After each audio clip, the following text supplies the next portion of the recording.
Welcome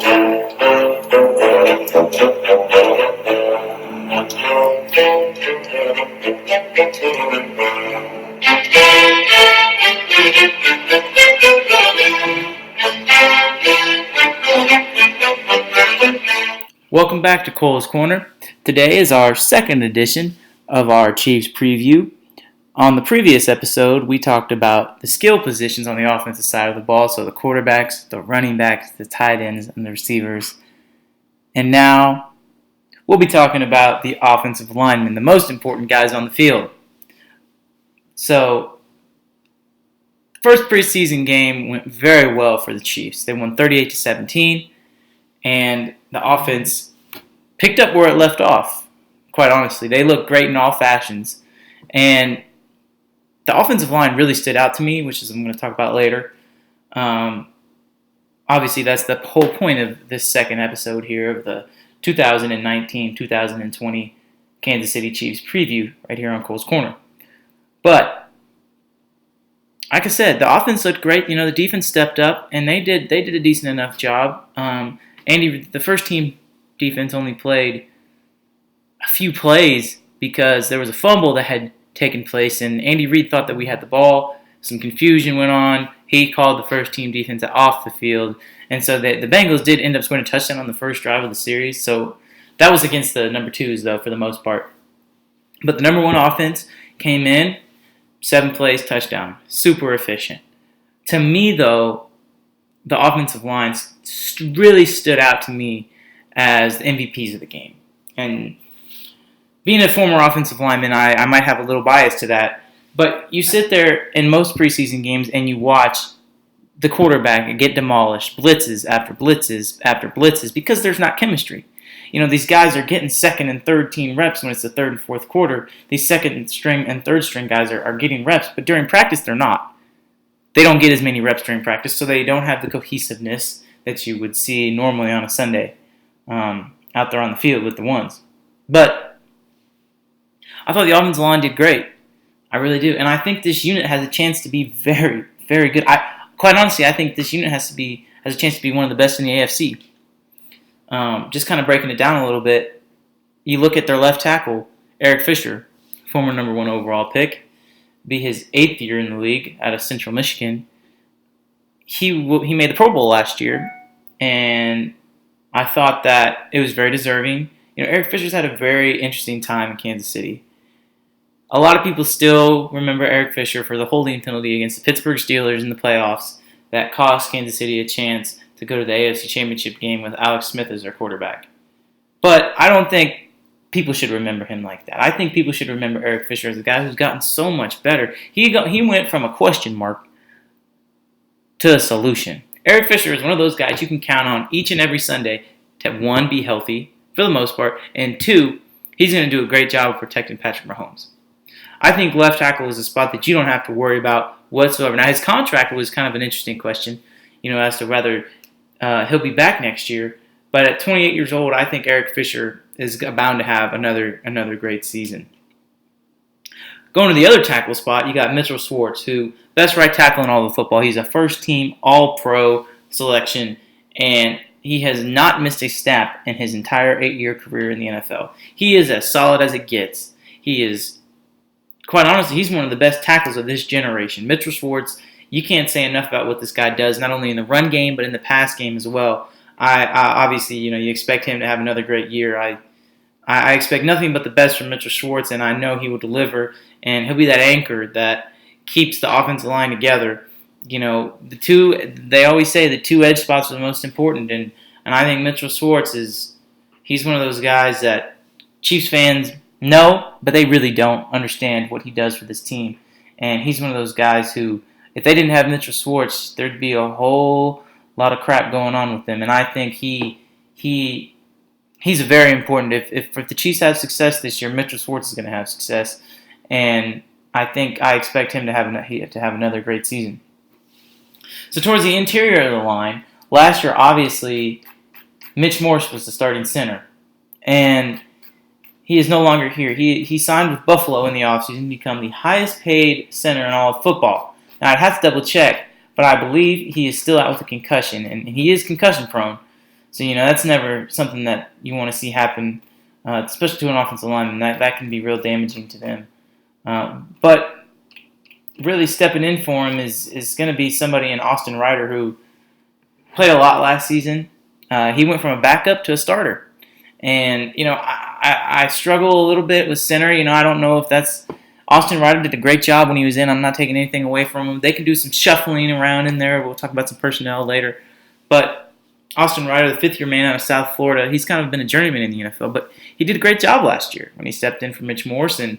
Being the center, it's not so much about protecting the quarterback as it is making the right calls and making sure everybody else protects the quarterback. The center is the quarterback of the offensive line. He has to be the smartest one on the field. Not necessarily the most talented, but he has to be the smartest.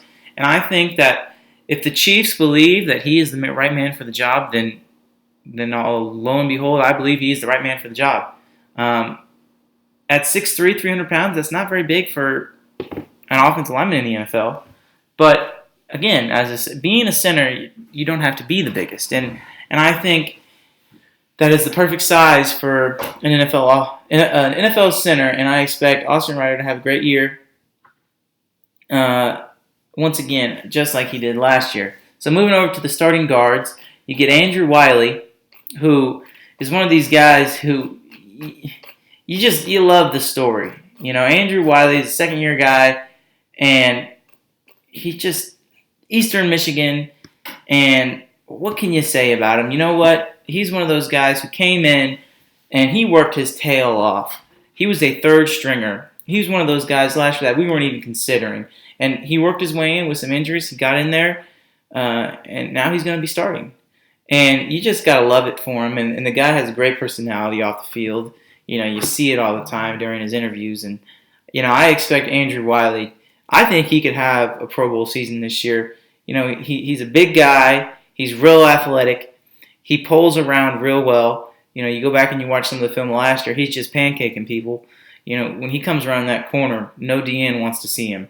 I think playing that right guard position, he's got some leverage. He's got Mitchell Schwartz right next to him, so that always helps when you got a good tackle by you. But I believe Andrew Wiley will have a great year. And in the other guard position, obviously you got the doctor, Laurent Duvernay-Tardif, coming back, who was hurt a lot of last year. But again, he's one of the best left guards in all of football. He was before he got hurt. And obviously the Chiefs felt good enough to give him a big extension, and so he's going to be here. It's just a matter of will he stay healthy, because he's had some injury question marks. I believe he will, and again, the front five you're not exactly worried about. It's just a matter of the depth. And with Laurent Duvernay-Tardif, he can stay healthy, then you got four really, really solid offensive linemen, I believe. You have three potential Pro Bowlers in Fisher, in Schwartz, and in Laurent Duvernay-Tardif. You got a young up-and-comer in Andrew Wiley, and then you got a center who's a little bit unproven, but if he has a solid offensive line around him, I believe he'll have some success in Austin Ryder.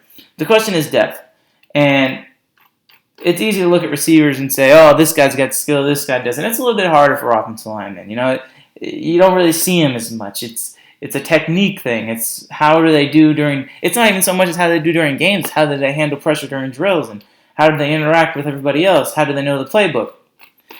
I'm not there every day, so I can't speak on that. But there is guys you can look at and say they've had some success here with Kansas City, and we expect them to do that. One of those guys is Cam Erving. Cam Erving's kind of one of those swing offensive linemen who can play center, he can play tackle, and he can play guard. He did a lot of that last year. Cam Erving signed an extension in the offseason. I expect him to be in that same role. He was running with the twos at left tackle on Saturday, and he looked decent. He had a few where he let the defensive end kind of throw a rip move and get around him. But I expect Cam Erving to be right there in the mix. He might be that next guy up off the bench if somebody happens, or if they don't like Austin Ryder's production. I expect Cam Erving to be in there. Another guy this guy stood out to me the most, and I can talk about skill position guys all day long because you can see him with the ball running. But in terms of linemen, I watched these drives a few times, and one guy who really stood out to me was Khalil McKenzie. Khalil McKenzie is a 7th-round draft pick last year from the Chiefs, and he's going into his second year from Tennessee. He played D-line in college. Obviously, his dad is a former GM of the Raiders, so he's a football guy. But he came into Kansas City, having never played offensive line. They said, we're going to make you an offensive lineman. It was basically a redshirt year. They kept him on the active roster. They practiced him every day. He was never active for a game. I think Khalil McKenzie has a chance to be a really, really good guard in the NFL. He looked great. He was pancaking people. I mentioned pulling earlier, but he was pulling around, leading the way. If you look at Hardman's touchdown run, Khalil McKenzie's right there. He's right in the thick of things. And he's one of those guys who he could be like Andrew Wiley, where he might come on and step up and he comes out of nowhere and does a great job. Offensive line is so unique because one guy gets hurt, the next man comes up. And a lot of the times you don't even tell. But I think Khalil McKenzie can be that next guy up along with Cam Irving. And those are two very, very solid backups that Chiefs fans should not have to worry about. I think Khalil McKenzie is in for a great year.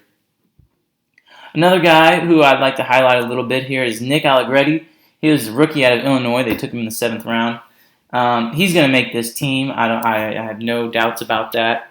He's a guard. He can also move around and play some center, so I would expect him to make the team. Another guy who they really, really like is Jimmy Murray. It's his second year out of Holy Cross. He's one of those guys he was moving around in the game, and so I expect him to make this team. And so then you have your 3 interior guys, you have 2 interior guys, with Jimmy Murray and Khalil McKenzie, and Cam Irving can play the outside. So then it's just going to be a matter of who do they want to go with. If they want to do they want to keep 9 linemen? Do they want to keep 10 so they have a backup at every position? That's one of those things where you don't necessarily. That's kind of the outside. I'm around the outside looking in here. Another guy I'd like to highlight a little bit is Abdul Beecham, who is just a great story. He's an undrafted rookie out of K-State, and I got a chance to watch him play multiple times, and he got hurt, and I didn't know if he'd ever play again, but he recovered from his knee injury, and he's back with the Chiefs, and he's still there. So you know what? That's a great deal for him, and you hope for the best with all of these guys. And unfortunately, just the matter of the business is people are going to get cut, and that's part of the game. And you hope that if the guy gets cut from your team, then he goes on and has success somewhere else. Because at the end of the day, that's what this game's all about. It's about people providing for their families and doing great things on and off the field. In terms of offensive line play, there's really nobody else that really stood out to me. It's obviously only the first preseason game, and I expect to see more cohesiveness as the preseason goes along, get into the regular season. But I think this unit has a chance to be very good. So we've previewed the offensive side of the ball. Coming up in our next show, I'll be talking about the front 7, the defensive line, and the linebackers. So make sure to tune in then. That's all for today, though, and have a great one.